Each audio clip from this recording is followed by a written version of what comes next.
I did go ahead and play a good bit with the Falcon software, and what's really neat is it has a couple quick load projects for you. Now, I would show you this a little bit more, but I'm still learning.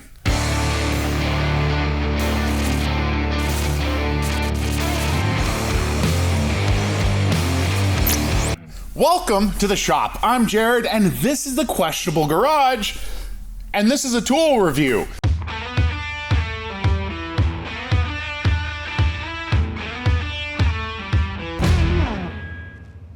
You guys saw this when I was working on the Ford Econoline. We were cutting some custom gaskets with it, and you're asking, should I get one? Well, first, what is it? This particular unit is a Creality Falcon A1 10-watt diode laser CNC machine. Fully contained, makes it a little bit safer to have around. So today we're gonna talk a little bit about laser cutters, different types of laser cutters, and this particular unit, and do you need one in your garage? Spoiler, you probably want one. I'm not gonna say you need it, but you kinda want it. A little bit of need. You got to justify it somehow. Now, before we get talking about this particular unit, we're going to go ahead and talk a little bit about the three main laser types when it comes to these craft and home and manufacturing style cutters.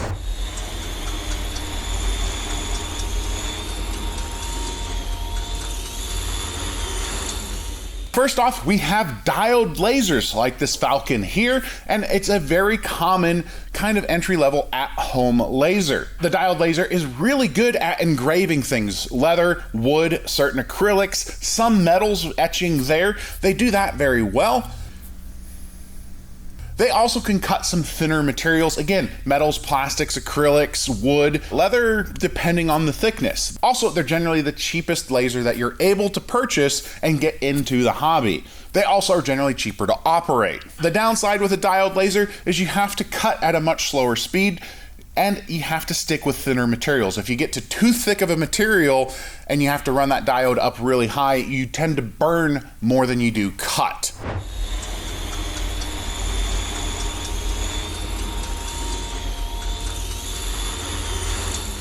The next bigger brother in the laser family is a CO2-based laser. Now, these things come with a much bigger punch behind them. They can cut the thicker acrylic and woods, as well as some glass types as well, because you're not relying on the pure reflective nature of the laser. You're able to cut a little bit broader spectrum of materials. They're also generally much faster than a diode laser because of that higher power behind it. Some of the downsides behind it is they're generally substantially more expensive to get started into versus diode lasers. The machines also tend to be a little bit larger, and certain ones do require water cooling, which is another component you need to add to it.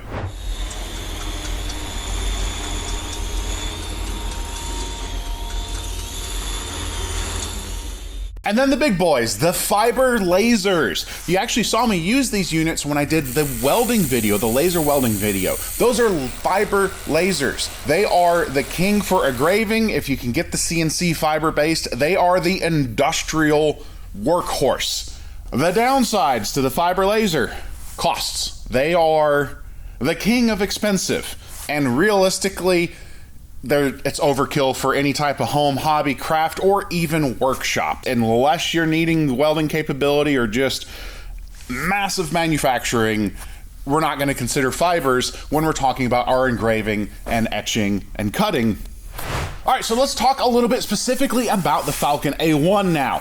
Really, I've been impressed with the out-of-box functionality, how quick you can get working with the Creality stuff. You take it out of the box, you hook the air pump up, you plug power to it, connect the software, it does one quick calibration setting, and you're good to go. Also, it comes with a real nice aluminum focusing block, so you're able to quickly set your laser height for whatever type of material you're working on. And that is done with 2 thumb screws, which makes it a no-tool adjustment. This is the 10-watt version, which is just released. Actually, you're seeing this video, I think, either the day before or after it's officially for sale.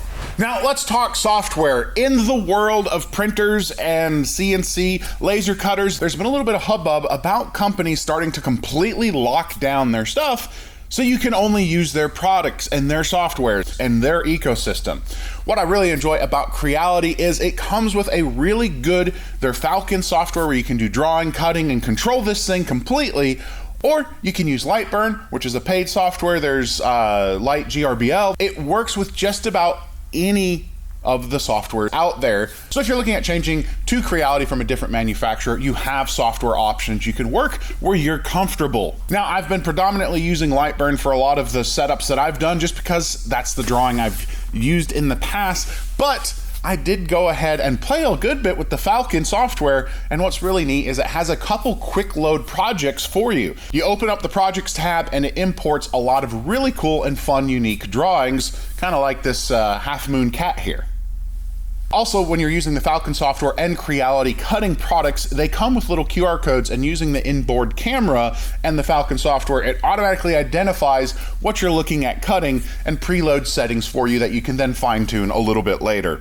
All right, so let's talk about the usefulness of this machine and why you want it in your garage. Well, you saw in the Ford Econoline episode, I was having problems with a thermostat gasket. This is the Fel-Pro, the only one you can get right now, and you can kind of see, you line things up, there's just a lot of potential movement in the bolts, but you can see there's a lot more material here. And on the 300 head, what we were running into is that wasn't fully shrouding it, but we take this gasket and we line it up nice and good here, and it looks good, but it is moving around so much. Even when I glue it, you can see we get really kind of close there, but on the cylinder head, this is overlapping.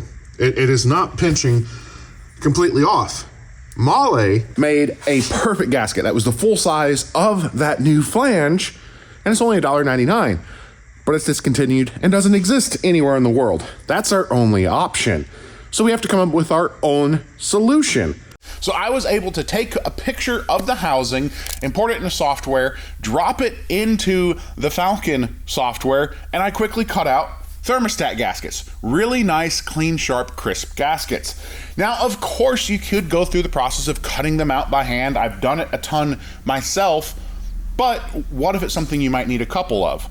Or what if you're just really particular and you want a perfect gasket? The time you're gonna spend perfectly fine-tuning a hand-cut gasket, you can draw and have it cut before you finished your first circle on a hand-cut gasket. Now, I get it, that's a little bit of a unique extreme work case. Cutting gaskets by hand has worked a long time, but this is really convenient. If it's something you're ever gonna use again, it's really cool. Also, one of my friends have come by and he had an employee for a while that had a laser cutter in the shop, and he kind of misses it. It's just really, really convenient when you can, for gaskets. It's one of those really silly things.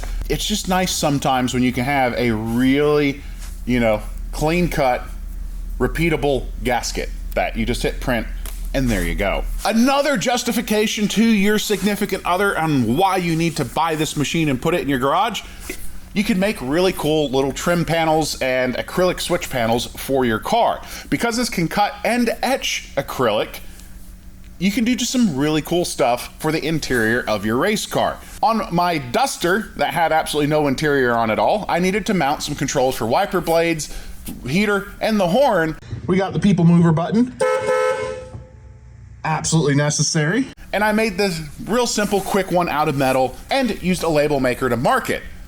But for extra car show points and not a whole lot of time, you can draw out all of your switch holes and have it etch all of these names in there. Speaking of cutting acrylic, let's say you want to upgrade your boomer board for the car show.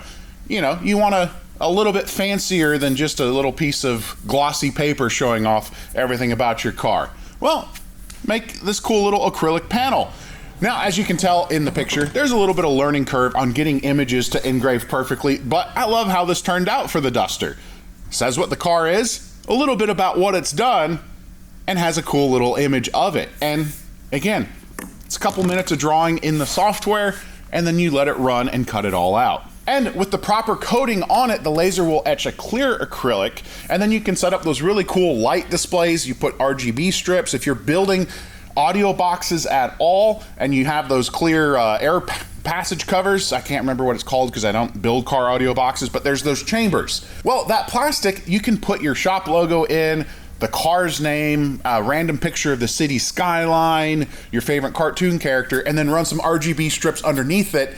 And because of the way you etch it, you're then going to have it reflect and look really cool. Another thing you can do is etch your tools. If you're by yourself and you have the 10mm curse and things walk off because you didn't put it away, well, etching it's not going to help it. But if you work in a workshop where some people sometimes borrow tools from each other, you're going to be able to etch a logo in, your name, something on it to help identify it as yours. One thing I do want to make clear is as a 10-watt machine, it does struggle with metal, especially chrome. So I put this wrench in first, ran it with no coatings at all, and it really made no markings no matter how fast or slow I ran it. They have specific coatings that you put on stainless steel and chrome that will help these diode lasers etch them. So I was able to achieve this result just with black spray paint.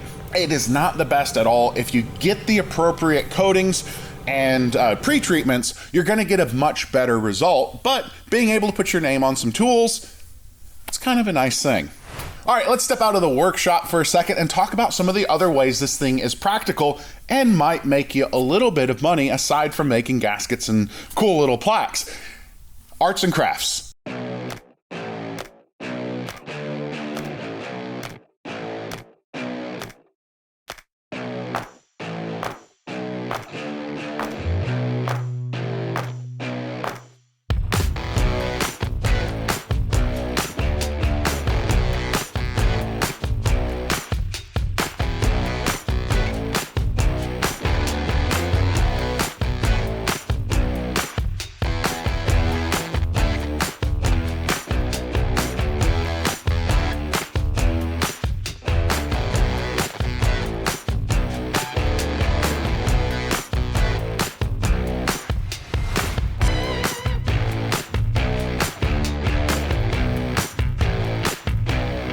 You've seen all the different things that people are selling.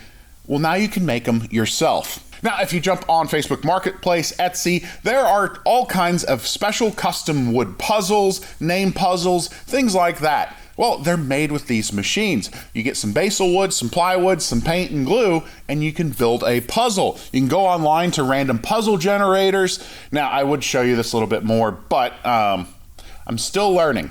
I set up this really cool photo print and then had it cut a puzzle into it, and it took 3.5 hours to do because my photo was too complicated and I ruined it. That's gonna happen. There is a learning curve, but what is really great is all of your materials are very affordable, so you can afford that learning curve to really dial in and have some fun. But you're able to generate, cut your own puzzle pieces. That also sets you up to where you don't necessarily have to etch a picture in. You can go ahead and glue certain images down and then cut them and make your own puzzles. That's a whole lot of fun. Again, we talked about it a little bit earlier.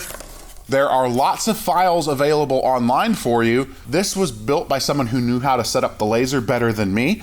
And you hit cut and boom, you've got this cool little cat that people love to buy at arts and crafts fairs.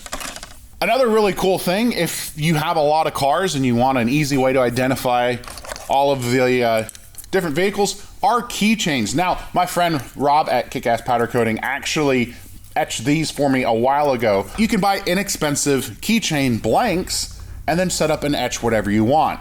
Logos, car names, QR codes so people can find your social media. And again, it's wood. You can do leather with these things. And it's just a really awesome tool. Now, this is more of an advanced level, but he actually took a Hot Wheels car and etched logos into it, which I thought was pretty cool. So there you have it, some of the useful things that you're gonna get out of a CNC laser cutter. I've been blown away with how easily I was able to get this thing set up and running. I had zero experience with any type of laser cutters. I've had the laser welders, but this is a different beast altogether. I'm still learning the software to get an image to burn correctly. I've got one here of editor Dwayne and his dad, his favorite picture ever. I've been trying to get that to burn for him several different times, and I just feel like the picture is a little too complex. I'm going to have to tweak it because it looks a little bit like a scary negative right now, but we're going to get it right. But I've had a lot of fun with it. It's been very simple to use. The software, again, either from Creality or Lightburn or the other ones, very straightforward with tons of guides out there. All right, let's wrap this up in a bow and see if it makes sense for you. Should you get it? Well, do you want to make super easy, repeatable, clean-cut gaskets? Do you want to have some fun and spruce up some of your interior race car stuff with extra fun panels or little plaques that you can give to your friends or celebrate your cars? Or do you have a tiny bit of arts and crafts in you? You can buy a rotary, you can do tumblers, you can do all of this stuff that sells for a remarkable amount. I've seen people buy the $5 tumblers, laser etch it, and sell them for $40. It's not a bad way to go ahead and make a little bit of money if you wanted to. So yes, if you've got the budget for it, you're looking for a new tool, something that can help generate a little bit of income or give your car builds just a little bit extra, I absolutely would look at getting a CNC laser cutter in the workshop. My experience has been with the Creality. It has been absolutely amazing, easy to use out of the box. There's other ones out there. Research it. Hopefully this is helpful for you. But yeah, get one. It's fun. It's easy to justify both in the workmanship and the fun little crafts and gifts you can make for your friends and family, or sell on Etsy or Marketplace or wherever else you sell the crafty things. So that's wrapping up this tool video. Again, it was a little bit Creality focused. They did send this out to me. I'm excited to have it in the shop and be able to use it. But whether you buy Creality, whether you buy another brand, I'm gonna tell you, you're gonna like having the CNC cutter and engraver in your workshop. You can get one, and hopefully this gives you a little bit more fuel to justify it. Also, let me know below, if you got one, what's the first thing you're cutting and making with it? You got a whole lot of options. There's a lot of free stuff you can download. Let me know what you would want to do with it. Again, big shout out to our patrons and YouTube channel members. I appreciate all of you. It lets me be really selective about what channel sponsors we bring in. If you notice, there's been a couple that have not come back because, well, I only like to advertise and work with companies I personally believe in, and your guys' support allows me to afford to do that and tell the gambling sites and weird magical oils and scam scan tools to kick it to the curb. So appreciate all of you, and I appreciate all of the new people who've come by. We do a little bit of car builds, we do a little bit of tool reviews here and there, and I just like to share and have a whole lot of fun with all of you. I'm Jared, reminding you guys to always make questionable choices and do your best to always have a little bit of justification when you bring a new expensive tool home. We'll see you.